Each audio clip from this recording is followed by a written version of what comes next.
Live. It's go time. It's April 28th. It's 10:30 a.m. on the West Coast, 1:30 p.m. on the East Coast. I've just been told at Greenwich Mean Time it's not 5:30, it's Daylight Savings Time, but I don't know what the acronym is for. So in London it's 4:30, I think, or it could be 6:30. I have no idea. Sorry, it's not 5:30 though.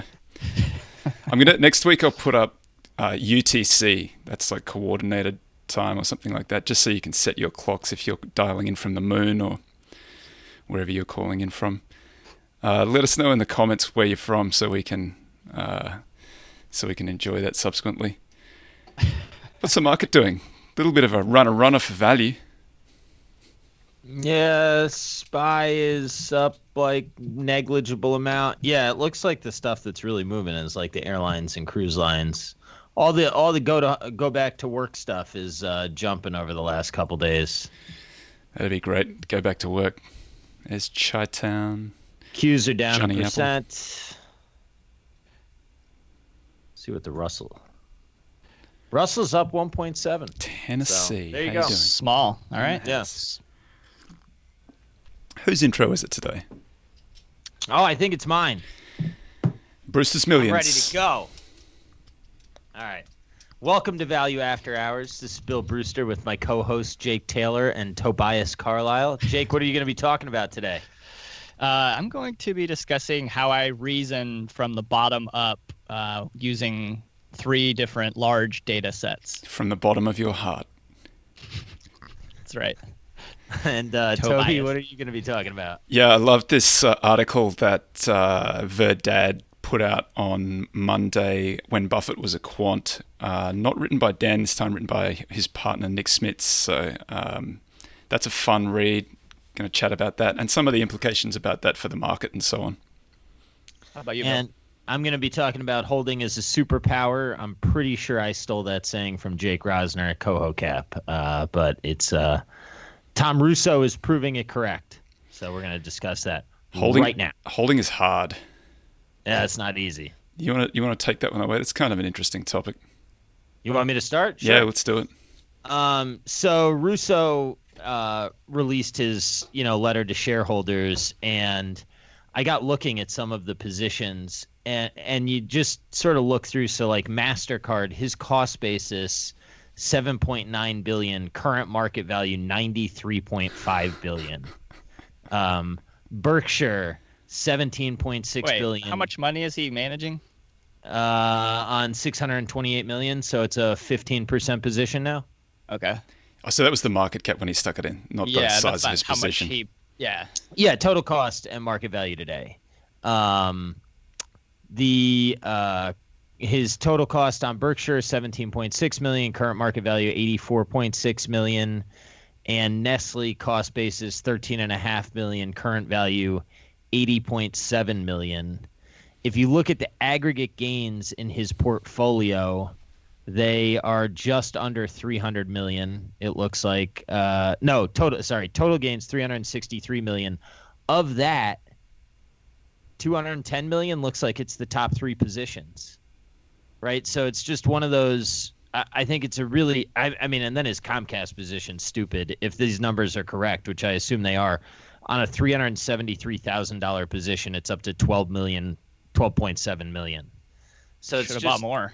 Yeah, I'm shocked he never averaged up. So it's just one of those interesting peaks at if you just let your winners run, what it can do. I mean, it's almost an argument for a coffee can portfolio or something like that. I mean, and this goes back to I think I mentioned this before, but Greenblatt has mentioned that when he ran a concentrated fund, he found that letting winners run was as hard. This is his special situations portfolio? Yeah, back when he was running like six things, he said it was mentally just as difficult to let winners run as to have losers. I would have thought special situations had you got a pretty hard catalyst. You know what you're going to get paid when you get the money back. That's it. It's played out. He's letting those run? I don't really know exactly what he was talking about, but I do Could know be that more spin-offs too. Yeah, Which is not have a. That's fair. And the other thing is, I don't know, if you think you have a 4-to-1 upside and you're at 3-to-1 and it's 25% of your book, letting it eke out that last part of the run could be really difficult. Returns per decision is an interesting metric to think about, and Russo's got a pretty high score on that one. Yeah. Per position or per decision? Per decision. So does that mean if it goes down and I buy a little bit more, have I made two decisions there, the initial purchase and the re-upping? I mean, probably technically yes, but that's like a half a decision. I don't know. How would you guys measure that? I want you to be technically correct about this, JT. Okay. I need to be able to code it into my system. Technically correct and directionally It's the best wrong. kind of correct.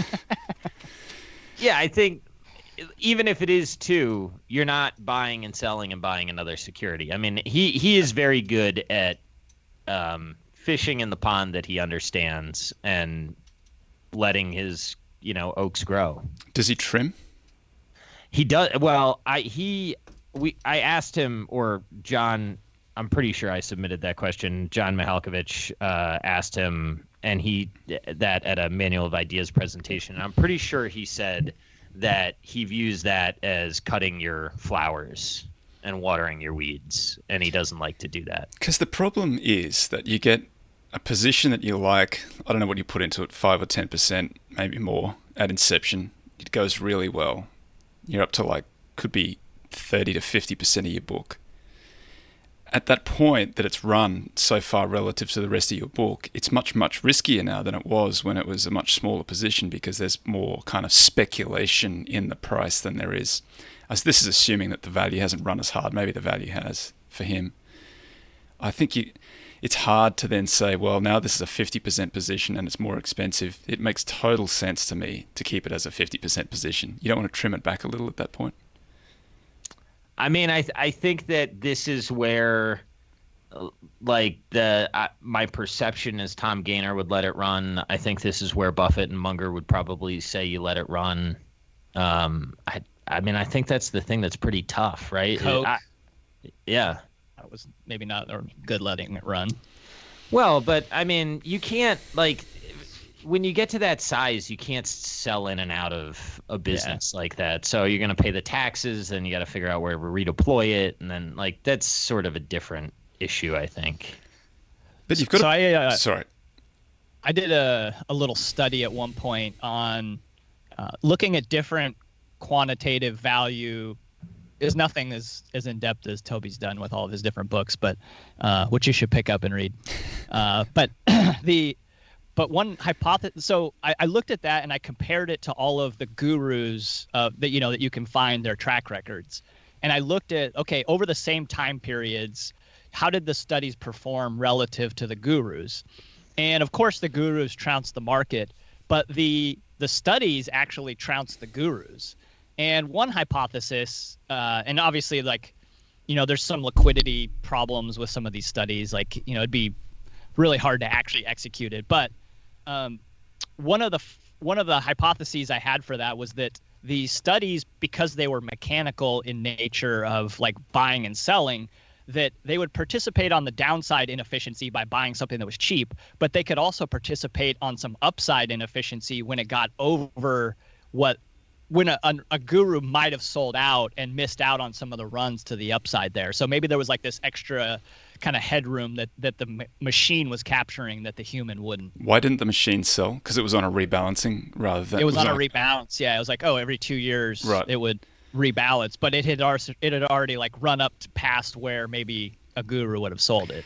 I'm a big believer in value names becoming momentum names, and you lose some of the return if you sell them too early. So, Graham says you hold for a 50% gain or 2 years, whichever comes first. That's actually not really good advice. That's bad advice if you test it, because the 50% gain means you're truncating anything that actually starts working. You're much better off ignoring that one. The 2-year one is fine. That's how you get pretty good returns. If you hold for more than a year, you get... Because there's a lot of stuff that just doesn't work out of the gate, just stumbles. What are the chances that you get this thing at its low? Pretty small, right? You're getting it in in the trouble that it's having, then it takes a little while. It takes a few quarters for it to work out, and you could chop it out any time through there because it doesn't quite meet your criteria. But if you let it run for 2 years, often they do turn around, and then you get a lot of the gain just by virtue of the fact that moves are exponential for securities. A lot of the gain happens in the last few quarters, year. So it's worth holding for longer. That's an argument for holding, I guess. That's a strong argument for holding. Yeah. Well, Munger said like they will hold securities at prices that they won't buy them. Hat tip to my man, The Science of Hitting Investing. We were just talking about that yesterday. That's a great line. Yeah. And Acri too, right? I mean, that's sort of the essence of what he had written. And I think that I think the sound reasoning that I have like heard about that or thought about is like, you know, it's hard enough to make one good buy decision. So if you hold something that's a little rich and you're really trying to own a business for the long term, you know, who cares if you take a little bit of a drawdown on a sort of inflated price quote? That's not the end of the world. Particularly if the underlying business is still going well. So that's the thing you have to be careful to distinguish between. If you're buying cyclicals, you have to have that right. You kind of got to buy and sell cyclicals. But if you've got a really good business that is a compounder, that does pay you to hold it for a long time. They're just hard to pick. No, they're not. Apparently, everyone's got a whole list of them. Was that Gaynor or Russo? Which Tom was that? That I just talked about? Yeah. Was Russo. Yeah. Okay. I thought you said Gaynor at one stage, but I think Gaynor is good. I think he's good at picking a horse and riding the horse and buying it over time. Yeah. Well, and buying it over time and, you know, measuring. I as I listen to him more and more, I think that's probably like if he has a superpower, that's what it is. Good comment here. That was Walter Schloss's biggest error, which he admitted not holding long enough. Good one to avoid there. There's a good podcast with Tom Russo and Meb Faber, where Russo gets right into his process. I enjoyed that one. His letters are crazy. They're like super in depth, which I think some of it he's probably just writing to, you know, kind of clear his head, which we all do, right? That's why you do it. That's what Buffett says that too. Yeah. Doesn't know what he thinks until he writes it down. That is, boy, amen to that one. Because sometimes you got to like. You can believe it to yourself, and then you try and justify it to someone else, and you see all the errors that you're making.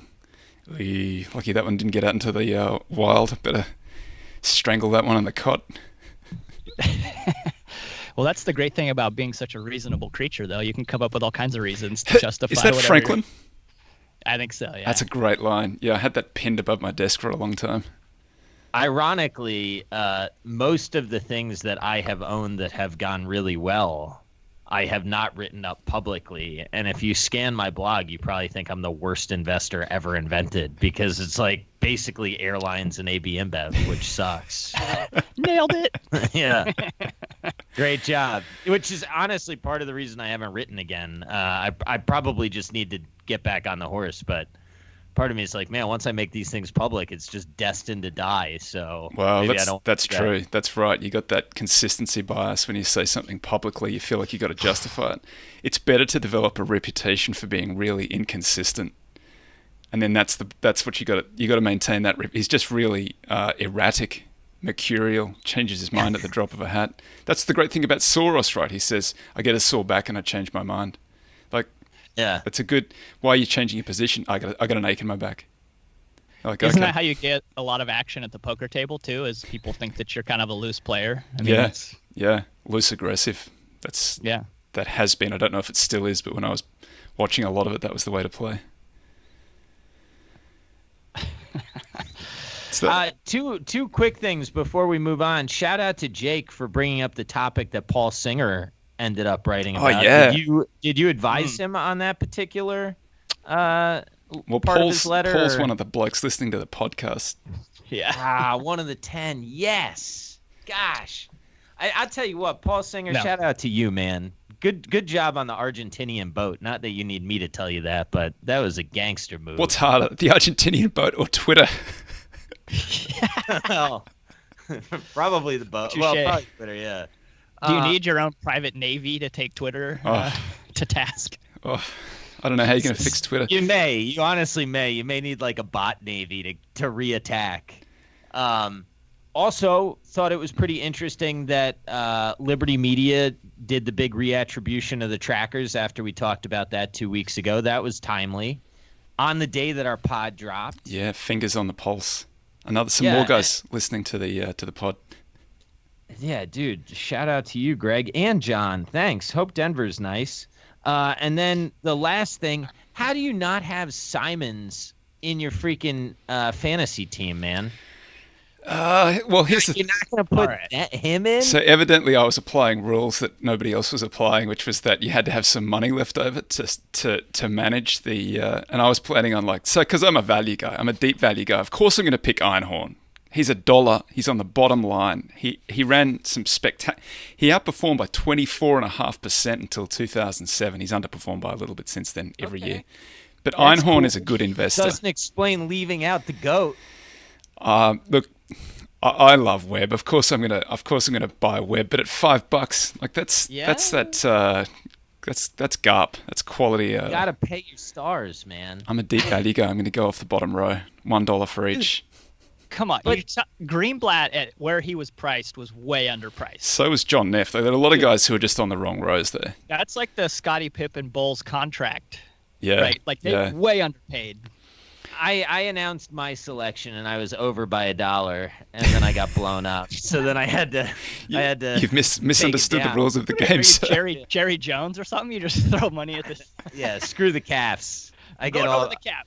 I figured I'd have Druck in there to hedge the portfolio. Yeah, that's fair. I wanted Lilu for China exposure. That's fair. Buffett and Simons, or it's Simons, right? Yeah, I Not think so. Simmons. Yeah, and then I would probably go Greenblatt, but then I also threw in Ackman. Magic Formula Greenblatt or no, special sits Greenblatt. Yeah. Did I put Greenblatt in because I would have had him? I want a special situations guy. I think you might have. I don't know. I saw who you omitted, and I got so mad I stopped reading for you. Neff's my quant. What is he doing? Did you see Jim O'Shaughnessy was talking about John Neff yesterday? So I got John Neff's book and had a quick read through it. Doesn't really talk about being quantitative, but O'Shaughnessy had lunch with him earlier on in O'Shaughnessy's career. And as John Neff was talking to him, he said, "John, you're a quant." And he was like, "No comment." So clearly Neff had a little bit of quant in him. Sounds like Icon's got a little bit of quant in him too. Calling for some Graham and Dodd, a little bit more Graham and Dodd, a little bit less tech and Dude, ironically though, a lot of his returns recently have come from like Netflix and. I think that was his son, wasn't it? I think he talked about that a little bit. Like, he's messed around in some energy, which I still think could be a long-term play. Some pretty good money there. Yeah, that was a deep value name. Yeah. He did not. Hurts. Icon's done a little bit in biotech and pharma as well. He's got a good biotech pharma analyst, I think. I think it's one of those things that I think he's a very good, he's very good at that portfolio manager level. He's very good at that poker player. Like he knows when to bet big and when not to. And a lot of the shot selection is brought to him by his team of assets. He's not necessarily picking those stocks by reading 10 Qs the way Buffett does. He's not doing that work himself, but he's very good at getting the portfolio right. And that is not just me saying that. That's borne out by the fact that his size, his actual portfolio outperforms a equal weight version of his portfolio. Yeah, that makes sense. Interesting. Can I? I'm going to take us down one more path. Do it. It's something that I've been thinking about. So this shitco that I love, Intrepid Potash. The setup right here is directionally. They've invested like $500 million in low-cost potash mines, and they've invested like $100 million in acquisitions and building out energy infrastructure. Their current market cap is something like $100 million. So like on a balance sheet or replacement value, one, you have to answer the question, are these assets worth replacing? But once you answer that question, and if you think the answer is close to yes, it's almost certainly cheap. The issue is it's pretty much controlled by one major shareholder. So like I've been thinking through and how my thinking has morphed a little bit is on the one hand, the market rewards what the business and the assets are worth over time. But you're buying a minority interest. So if you're sidecarring along a guy who hasn't really created value for 10 years, it's reasonable to expect those minority interests to trade at a discount, right? Because you're not, as the minority holder, you don't benefit from that transaction. And oddly, it's actually gotten me to a point where I don't hate share repurchases as much because it forces return of capital to the minority shareholders. You don't like share repurchases? Not really, man. They're so pro-cyclical. What about when they're called buybacks? Oh yeah. Then I like buybacks. So you don't. So wait a second. That's news. You don't like buybacks? I think that it's I don't like how management teams tend to execute. You don't like most buybacks. I am not like one of. I'm not one of these like outlaw buyback people. That's not me. I'm just saying. I think if you look at them, many management teams are basically momentum purchases. Yeah. Repurchases. No disagreement from me there. Yeah, I think most buybacks are bad. But if you're buying in shares and somebody doesn't like the valuation, they can sell proportionately, and they do get a tax advantage capital gains rate, right? So there's some advantages. Anyway, the minority interest discount, like when money is not coming back to you, is the thought that I've been having, specifically because of that entity, which tortures me for no reason. I should just leave it like I left Saraguasto. So why don't timely? So why would you discount then something in like with a dual class structure as well, for same reason? Yeah, I mean, I think that the onus is on the allocator to either grow the business or return the capital to the shareholders. Yeah, I do think that you have to, like, one of the reasons that Berkshire never did is because they kept increasing the intrinsic value. So it was okay that they weren't returning it to you because they were using the dollars for something better. But in an entity where the dollars are just sort of sitting there, I do think it should sort of perpetually trade at a discount. You see, where my head's at. Chris Bloomstrand says that he thinks that Berkshire bought back $20 billion of stock. Chris listens to this? No, I mean, I probably, but there was like a Forbes article or something. Shock me. If they bought in $20 billion, that'd be sick. Do you think that's what he said? Yeah, that's what he said. I mean, Chris would know better than anybody else. He follows them much more closely than anybody else does. But I haven't looked at their filings or anything in a little bit. I don't think there's any suggestion that that's actually happened. I think that's him speculating. But he's reasonably well informed. Gee, that'd be good if it did actually happen. Reasonably, he's the axe on Berkshire. Pay a significant amount of money to just sit in the corner while he went through a full breakdown of Berkshire. I'll tell you what, man, he's a good dude. I mean, I know you know him, but he's fun. We've had some fun together. Anyway, would I get the sense that they hadn't done a great deal through that last little period from what Munger said? Because I sort of thought, I was thinking likely that they've done a whole lot of buybacks too, but Munger sort of was like, just conserving cash at the moment, selling out of all of the shitcos like Southwest. Yeah, well, the facts change. Which just burned 900 for the quarter. That was fun. You got them, you've got Elliott, you've got Malone, you've got Gunlock. All of these guys say that the upside downside's Icon. Killer. Yeah, I mean, we'll see. I think the deals are on the come. I think everybody just wants it to be over with right away because we're all on Twitter all day, and it's just not how life works. Come at Mother Nature, you better not miss, right? That's right, yeah. Yeah. All right, well, now that I've basically had 3 different topics. Are you done hogging this thing or what? No, it's my hour. You want to do, JT, you want to do yours? Yeah, we have like 30 seconds for mine. Yeah. Well, mine's kind of like everybody's probably read it already, so it doesn't matter. I'm just going to be talking my book anyway. Yeah, yours is just a victory lap anyway. Mine's like more confirmation bias for deep value guys, just more salve for the wound that's a decade deep. Okay, so I thought it would be fun, and I'm punting a little bit too this week because I wrote this up in my last quarterly letter. But this is how I reason up from large data series to arrive at some kind of what you would call like a capital T truth. And, one of the problems that we have is that it's really hard to figure out what is true and what's not true a lot of times. Like, do we have enough data sampling to be able to say much of anything with real conviction.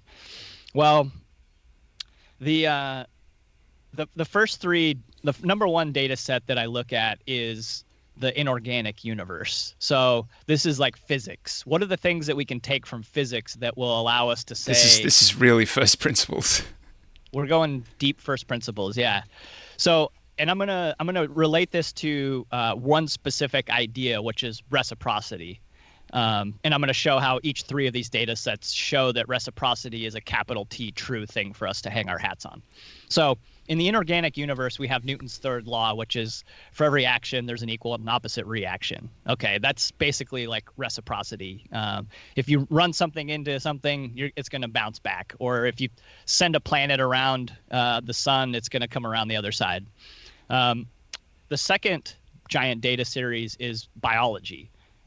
We have, 3.7 billion years worth of data to look at here. So things that we can, conclusions we can draw from biology can be useful in other domains. So if you think about us, we're all made of eukaryotic cells, and that is probably came about. I remember that one means it's like multi as opposed to like monokaryote, something like that. Yeah, we're multicellular, and inside of these cells, there is. It's high school biology bailing me out there. Yeah, exactly. Did they have that in Australia? Yeah, they did. They taught me stuff that's not true. I had to discover it afterwards. Phylogeny does not recapitulate ontogeny. Sorry, keep going. So it's probable that eukaryotic cells came from two bacteria teaming up, and there's a couple reasons why we might believe that. One of the cells would be, one of the bacteria would have been providing food and maybe movement and protection, and the other one would probably be providing energy to the cell. And so if you look at us today, our mitochondria they're determined 100% actually by your mother's lineage. So the mitochondria is the powerhouse of the cell. Correct. So we have one little thing inside of the cell that is totally determined by your mom's lineage, and the rest of it is a mixture. Well, isn't that kind of an interesting, like, why would it come about to be that way? It's probably because two things teamed up together and like they were symbiotic in their relationship. So there's a reciprocity at a biological level. Okay. Does that mean that your energy levels are dictated by your mum? It's possible that the way that you process, the way that you convert chemical food into energy that your body uses is largely determined by your mother's lineage. Yeah. Interesting. So number 3, large data set, human history. And we have like 5,000 years worth of recorded history if we go back to like Sumerian cuneiform. But above that, we have like 2 million years worth of. I love your face, Toby. Like, I love this. I love this. I love this whole thing. It's amazing. I do too. Right. So you have 2 million years worth of, we'll call it like modern, like what you and I would recognize as a human. And we were largely in hunter-gatherers at that point. Okay, so if you like, the hunter-gatherer environment was very random. Like you would go out for a hunt and chances are maybe you'd come back with an empty stomach. However, if you did get a big kill, unfortunately the meat spoiled before you could eat all of it. So you could actually store some of the meat in one of your friends' stomachs, and if they got the kill, they would then be reciprocal to you and feed you, right? So it was like, that was the first sort of insurance policies is that we came up with was come back with the kill and feed everybody in the tribe, and then when they get the kill, we'll get fed. So we are hardwired to appreciate reciprocity, to understand when someone is cheating us, when someone is a loafer and not delivering enough. Like we are very attuned to that biologically, and it's from 2 million years of evolution of that playing out. So all of these things, these 3 large data series tell us that reciprocity is a real thing that we can appreciate. What does this mean for investing? Okay, a business exists in an ecosystem and has to have reciprocity with all of the interactions that it has with its constituents. And so its constituents are the employees, its vendors, the communities that it does business in, its employees, and then customers, and then lastly, its regulators. So we have like 6 kind of primary constituents that there has to be some reciprocity that for this business to operate and be sound in a long-term kind of way, like biology would dictate. So you have to look for, when you're looking at businesses, you have to look for, is there anywhere where that business seems like it's getting over on one of these constituents? And if it is, you have to kind of ask yourself, is this a sustainable business over a very long term? So, we talk about wanting to, be holding as a superpower.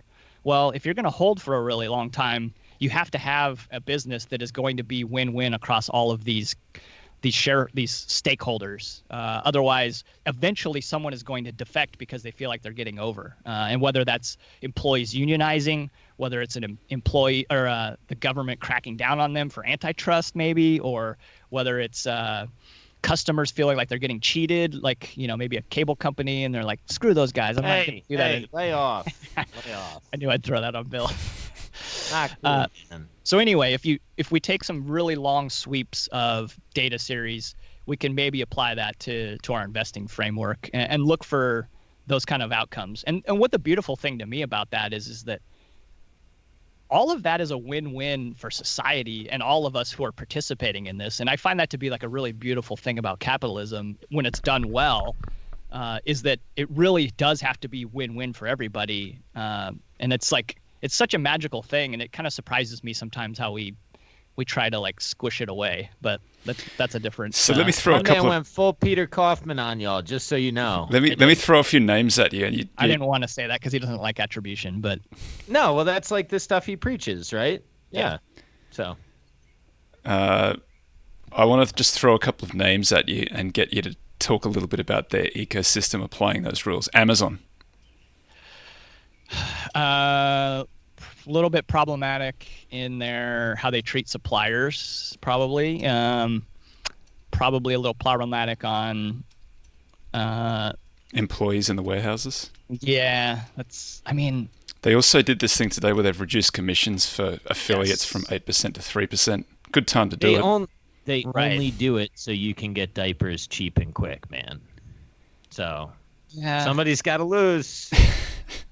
Well, that would eventually somebody will figure out a way to revolt against that if they're getting pinned down for long enough.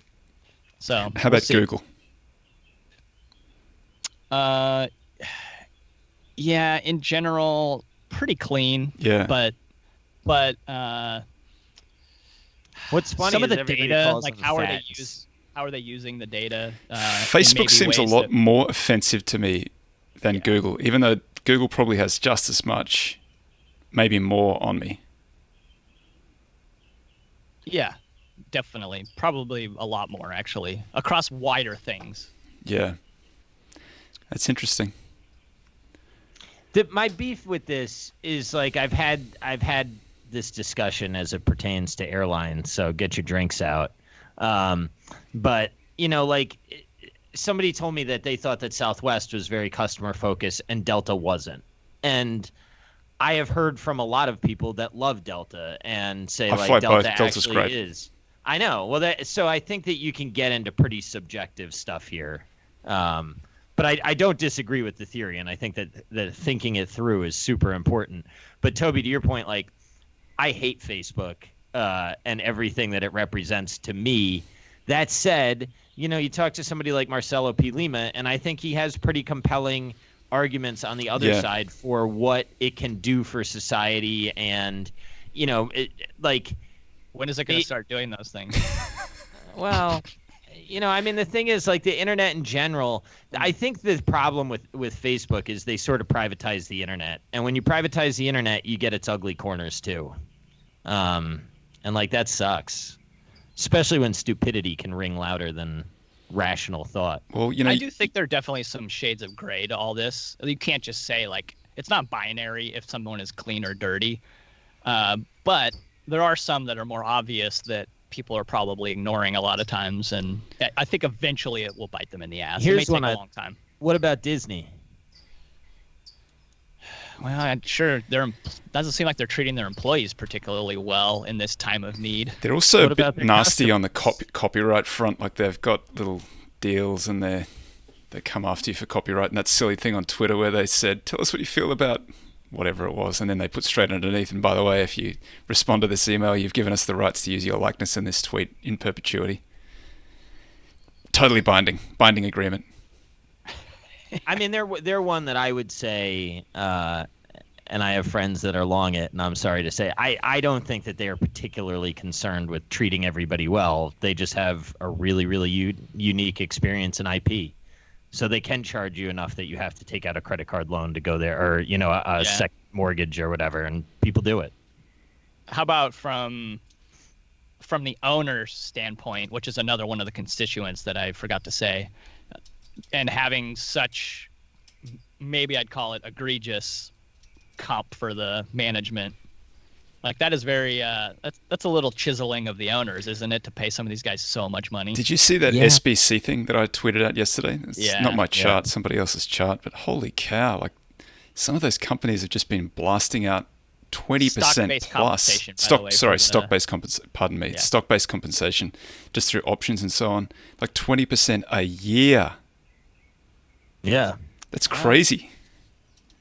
Only thing I'll say real quick on the comp, with Disney particularly, Iger's added a lot of value, man. He set that company up. That could be a dying company right now if it wasn't for some of the moves he made. Dude, what was the quit and then come back? What was all that about? Dude, he can't let go. It wasn't just I thought that was really funny, right? It's like, here's a new CEO and he's super prepared, and oh, by the way, shit just hit the fan. I need to take this job back. See, I read it the other way around. You're out. Yeah, I read it like, I thought you could run it when everything was good. I didn't mean like you could run it. I thought that was the other way around. I thought he was like, this is all sweet, and then air pocket, I'm out. Pull the parachute, and then it was like, we righted that ship surprisingly quickly. It's not like an 18-month rip up. I want to get back in the plane, and you're out, brother. This is like when you give your little brother the controller that's not even plugged in, and he thinks he's playing. Yeah. Have fun, Chapek.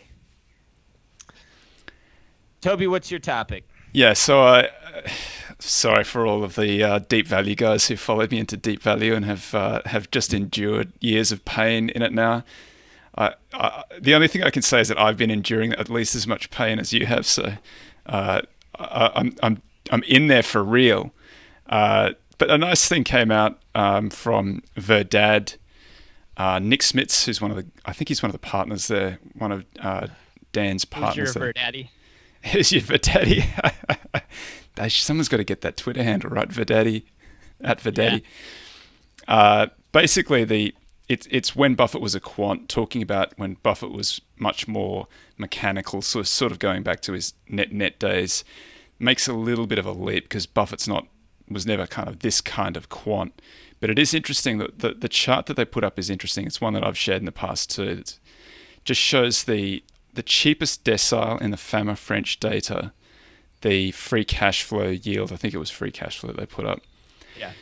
It's now at this point where the last times that it got as cheap as this, the returns that immediately followed were spectacularly good, like 20 to 30% a year type returns.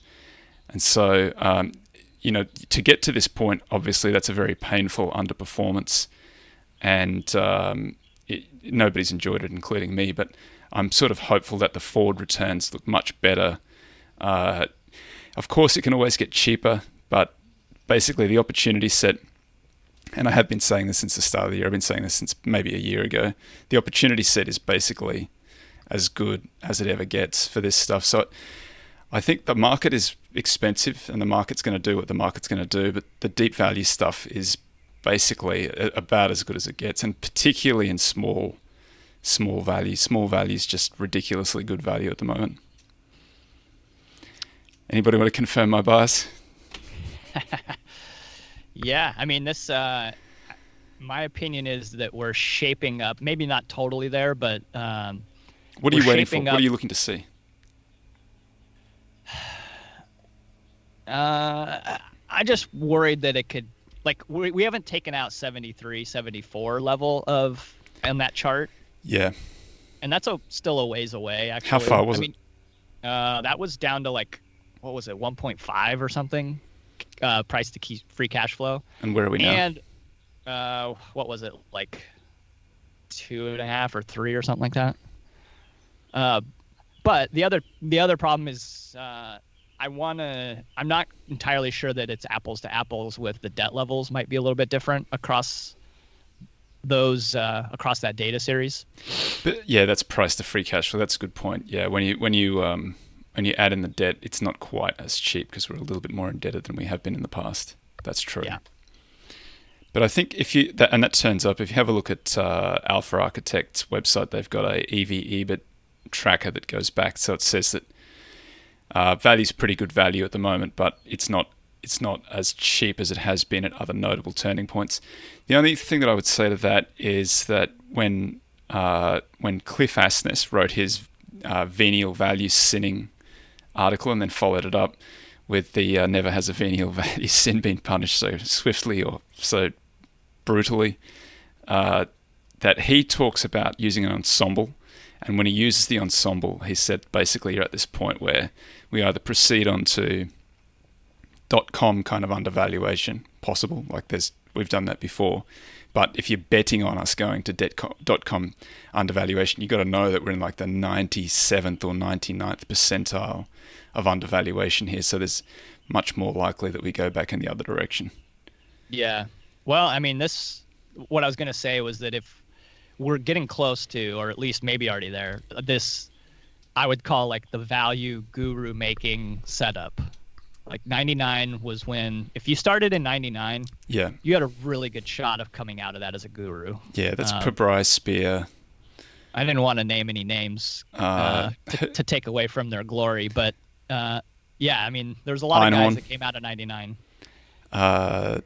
Who's the original?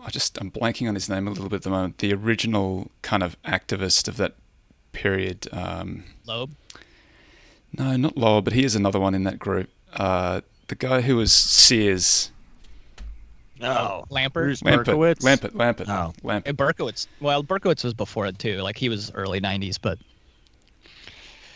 yeah, there's some good reputations to be made when value starts working and the market goes down. You look like a genius. I've had it the other way around, so I'm not going to be able to claim that I'm a genius if it starts working. I'll be like, yeah, I'm just a value guy. But it would be nice, you know. I've been imagining what it would feel like. Yeah. It's what gets me out of bed in the morning. Are you doing little Forbes interviews like into your comb? You know, you're talking into the mirror.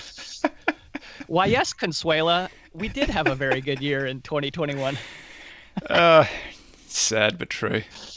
Yeah, you've made it when you get on Consuelo Mac, right? That's how you know. Yeah, that's how you know you've done it. Tell you what, she's got a pretty legit podcast. Yeah, it's great. I mean, every Saturday, I'm like, all right, I'm happy I spent my 30 minutes here on 1.5 speed, so really like 18 minutes or whatever. She seems like a hustler. I like her. What is it? Yeah, she asks good questions. What is Wealth Track? What is like? I watch it, but I watch it screened on the web, but it looks like she shoots it for a studio for some. Any ideas what it is? I don't know how they make any money. I don't know what like they're selling behind that. It's one of the original podcasts. Well, she's sponsored by some of the investment advisory firms, right? Okay. Feels a little like promotionally to me, but she's got such a wide array of people that she interviews. It's Greenblatt. I don't. Royce pays for that, don't they? I remember. Yeah, and it's not like Chuck's on that every day, so I don't think it. I think it's. I don't know. Maybe did she come up when Wall Street Week went out? I mean, now I'm just asking stupid questions. Somebody's probably like, this guy doesn't know. It's hard. I feel like she's always been there, but I feel like Wealth Track's always been there. PBS, Corporator says PBS, yeah, so that makes sense. I feel like it's been there forever and ever, but I don't know I don't know anything about it other than it is worth listening to. And she always gets Greenblatt, and Greenblatt appears so irregularly. Yeah, so it's always good for that. Apparently, you can get him for $3 on Twitter. Do you guys want to throw in your questions? I've actually got a good one up here from Brad Schultz. He said, generally agree with Toby, but I worry about bankruptcy risk in small value. Yeah, 100% agree there. If there's a place where it really pays you to do some work on the balance sheet and to look at statistical measures of financial distress and earnings manipulation and fraud, it's in small value. The dispersion in small is so big that if you eliminate all the bad stuff, you do much better than the index. And then if you're actually reasonably skillful and you can find, it doesn't have to be value, but value, when value works, value is one of the things that does it. You can do other things like momentum and so on, but if you can find the stuff that works in there, then you can distinguish yourself again. So value is the good value investors, the good investors who are good small cap investors are really good investors. So Ian Cassell always springs to mind when I think about those guys. What isn't it priced in there though? Like why so I'm just thinking out loud here, but like I think you said before that when nets, like the ones that are actually losing money tend to outperform the ones that are not losing money because it's kind of more of a catalyst. So I distinguish small cap from nets. I think nets is sort of a special case. Well, let's just take that same sort of like mispricing potential and apply it to the small cap world. Like why wouldn't the bankruptcy ones, why would filtering those out make for better returns? Because bankruptcy and indebtedness are different. I mean, bankruptcy is obviously, that's a binary thing. If something's bankrupt, then that's game over. But financial distress is like trending towards bankruptcy. And that is sort of something you can distinguish from just being indebted. Because there are other things going on, like there's liquidity issues and solvency issues and various other... You know, if you're looking for, like there's a lot of share issuance for these little ones, so like that's okay, but that's just worth keeping an eye on. Share-based compensation, it's not only important for large cap tech, it's also important. Large cap tech can get away with it. Silicon Valley trick. Large cap tech can definitely get away with it. Small caps is like, it's kind of the frontier. Like I think it's the most fun area to invest, and it's also the area that's most easy to blow yourself up just because there are lots of bad actors. I think about this all the time. Like I would love to, if I had enough money to hire an analyst who could just focus on this one thing and just go around and pick out all the bad actors in not just small cap, everywhere. Like who issues too much more stock than revenue, like Snapchat does. Who does stuff like that? Like who's just enriching the insiders? Who's paying the insiders way too much? Who's basically ripping off their clients? I mean, ripping off their shareholders. I'm not even talking about the business. I'm just talking about guys who are just in there to extract it from their shareholders. I think that you could make, that's a pretty good, I don't know if they're good shorts, but it would be worth someone like just drawing that to everybody's attention, because I reckon it's like a third of small caps are like that. You're telling me you can't get some college kid to be your intern to do that stuff? You got books, man. Probably, but 50,000 followers. There's not one in there that wants to. Yeah, you're an influencer, bro. I would turn it like I'd almost want to go activist with some of these things, and I don't want to go activist, but I think it would be just worth it. I wish somebody would just publish that stuff and just tell everybody who the bad actors are, so they cleaned up what they do, behave a little bit better. I would maybe do activism later. Supposed to be doing? Yeah, well, they don't. That's the problem. No. But yes, that's what they should be doing. You should just be sending briefs to the SEC. Yeah. It's like activism as a public service or something like that. Like not necessarily to make money, because I don't think you could long them and I don't think you could short them. You'd have to go activist. SEC asleep at the wheel. Did you guys see that apparently Musk he's paying for the insurance for his Is he board? paying, or is he just saying he's insuring them? Oh, I thought he was paying the premium for the insurance. See, the way I interpret it was the premium was too high, so what he's going to do is he'll insure them instead, which means if they get an issue, he'll just underwrite it. Self-insuring. Does that work? Can an empty sack stand up under its own weight? I don't know. Woo. Cool. I don't know that I want to get into this. Come on, the water's fine. No, I mean, would be one thing to say, look, the premiums are too high. You give us coverage up to one level and I'll reinsure above that level. That's one thing. It's a completely different thing to say, we don't need the insurance, I'll underwrite. I gotcha. What if you're sued too? Don't worry about that. Yeah, no. Is that legal? I'm not even sure. It seems like a weird conflict to me. The board okayed it. About it. The board Elon approved Musk is the corporate Trump. There's nothing that he can do that his followers or his board are going to stop him from doing. So it just is what it is. And the lines are divided and everyone will see what they want to see. Let's see how the time shall to say. As we were talking about small cap value, I'm looking at stuff that's ripping right now. My beloved airlines. United up 11. United up 11%. I mean, are they working? It all depends on your time frame, right? But today. Yeah. United up 11%, American up 13%, Delta up 10%. We got a vaccine? Southwest. Well, that's actually exactly where I'm going with this. Southwest is only up 2%. When you think about all those, Southwest has the most domestic network out of anyone and the least amount of leverage. Southwest and they're reported up the last junk rally. Yeah, it's I mean, you've got like massive international travel exposure in those other names and a lot more leverage. It's interesting to see what's going on, to say the least. Chairman. So he's been out. I'm probably mispronouncing that, but he's been out talking about buybacks and so on. I think the first little run that he had was pretty good. Second one, buyback, kind of playing a few wrong notes there for me personally. But do you guys want to take any of that? Sure. I've been told I'm opinionated, so here one goes. That's what a podcast is for. Yeah. No, I think the guy is a joke when he gets outside of his lane. And I think he's obviously intelligent, and he's made a ton of money. And when he talks about tech, I listen. And when he talks about Berkshire, I don't. What did he say about Berkshire? I don't know. He said something about Berkshire Hathaway Energy, like runs with negative equity or something like that. That's okay. I think his stance on buybacks is ridiculous. I think he suffers from buyback derangement syndrome like everybody else does. And, he's got like this vision of the world where he's right and no one else is, and I get it, but he's just some tech bro to me. I'll listen to him talk about tech. Do you know anything about the SPACs? No, and I would never invest with him in a SPAC under any conditions, no matter what. That's as opinionated as you're getting out of me. JT? I have nothing to add. Nothing to add. Very monger of you. Yeah, I like this first thing. The SPAC that I don't understand is like, I mean, he has proven that I do have one thing to add. He definitely helped Facebook become what it became, right? So like that's super important. But like Zuckerberg is the strategic visionary behind that company.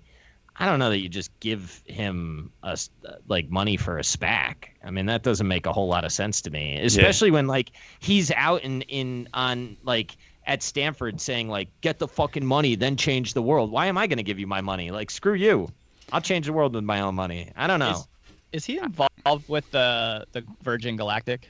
I think someone did say that. Yeah, in the.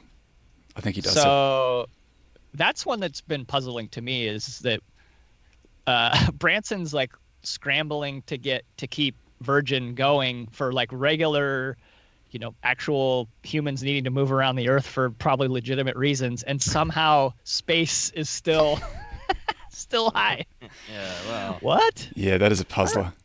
Okay. I'll just say this about SPACs. Like, SPACs are like giving a manager who you like the money to invest in something that they don't know what they're going to stick the money in. I just usually don't like to play that game, but SPACs become interesting when the time's about to run out and they have to give the money back because often they trade at a big discount. They're under some pressure to do a deal and you get a pop. So I don't mind them as like a little special situation play close to I think it's usually 2 years when the period of time's going to run out. They're going to give you back the money. So they're worth watching. Like if you see one, put it in your calendar for like 18 months time and just start looking at it then. The other thing that I like, the ones that I've looked at, and they've only been a couple, like the amount of capital that the GP, for lack of a better term, puts up is like nothing. And all the incentives to me seem to be to do a deal to enrich themselves. Like I just don't the incentive structure just seems like way out of whack. Yeah. If I knew the person and they had a track record, then maybe. Chamath is chairman of Virgin Galactic, just to confirm. Sorry for not knowing that, everybody. Here's one. I can't believe we haven't talked about this. Munger's not doing the Berkshire meeting this year. My heart is sad. broken. He doesn't know how to use the internet. What do you expect? Come on, dude. Someone can't set him up with a camera and a bowl of peanut brittle and let him watch from home and kind of just like Statler and Waldorf the whole thing. Can you drive over to his house in Pasadena, Toby, and get him hooked up? No, don't give him coronavirus, man. Stay away. Yeah, I'm a super spreader. No one should be anywhere near him. I don't know. It's a shame. He can't Skype. I don't know, but I got my box of C's candy ready. I'm gonna be dialed in for this. He looked reasonably good at Daily Journal, I thought, right? I mean, and sure. his tone was good, so I don't think it's a health issue. Do people know if he has a computer at his house? You would think he may has have to, health but I mean, issues, he somebody talks about says. never even using Google. It's hard to think that you have a computer and haven't used Google. Google's only available on computers, correct?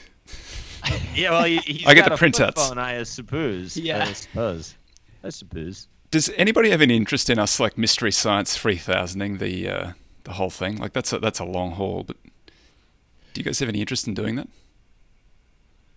Maybe we'll just do it. I don't want to be distracted. I want to be focus. focused in on it. But I would like to do a pop episode after, like a post game show.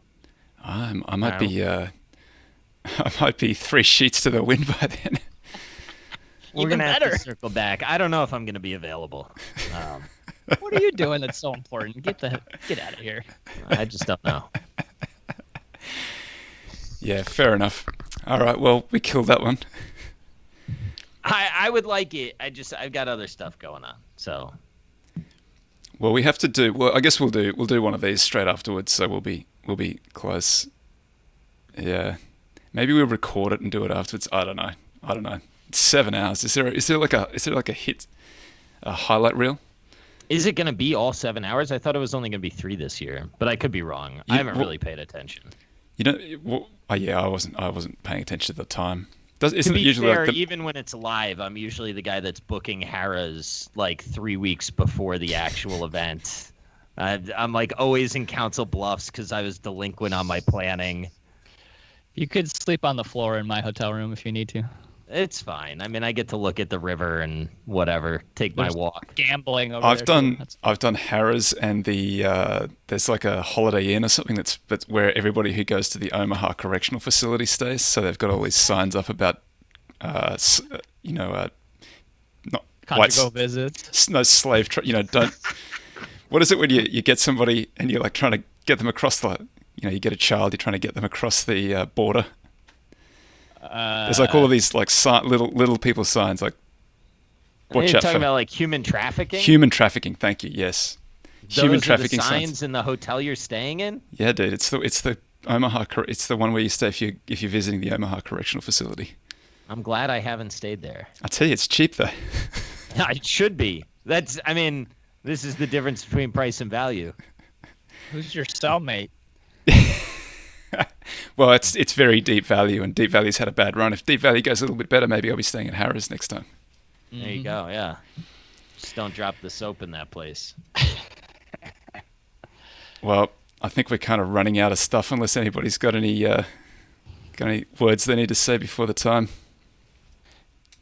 I got nothing, man. I hope everything, I hope the opening up of the economy goes well. I hope everybody's responsible. I'm more hopeful than I have been, but I don't, have you listened to what Bill Gates has put out the past week? No, what did he say? Yeah. The thing that's tough is so he's basically preparing everybody mentally for spring 2021, if you want to be optimistic. Come on. So, yeah, I mean, I'll that's take the my thing. chances before then. Well, dude, and then you look at what the market's pricing in, and it's like, I don't know what's going on here. But the market discounted this thing from January to March, and it was wrong, objectively speaking. So now I think it's a little interesting that I perceive people to just be looking at Bill Gates as the guy that's too dug in on his view. You think it was over? You think it was too pessimistic in the March 23 low? I would not be shocked to see that retested. I saw they've been polling the group of super forecasters that Phil Tetlock does and asking them COVID questions. Yeah. And one of them that was scary was about vaccines. And if I get it not right, 30% of the super forecasters said no chance of a vaccine until basically 18 months from now. And then another 40% of them were into 2022. Aren't we all going to have it? Yeah, well, maybe. Well, maybe. Haven't we got an But old then school according style? to the WHO, the WHO, they say, even if you've had it, there's no guarantee that you're immune the next time. So, I don't know. Or a different strain, or if it mutates. There's still a lot of things that could go wrong in this plan. Well, What at I least heard a couple of Gates say states. yesterday- Texas, God bless Texas, going to roll out, going to test it all for us, see how they go. Vegas strip as Yeah. well.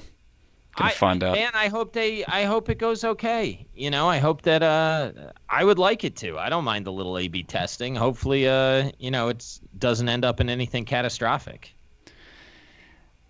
And on that note, thanks, folks. Yeah. That was really fun. Have a good week. We'll see everybody next week. Enjoy Berkshire.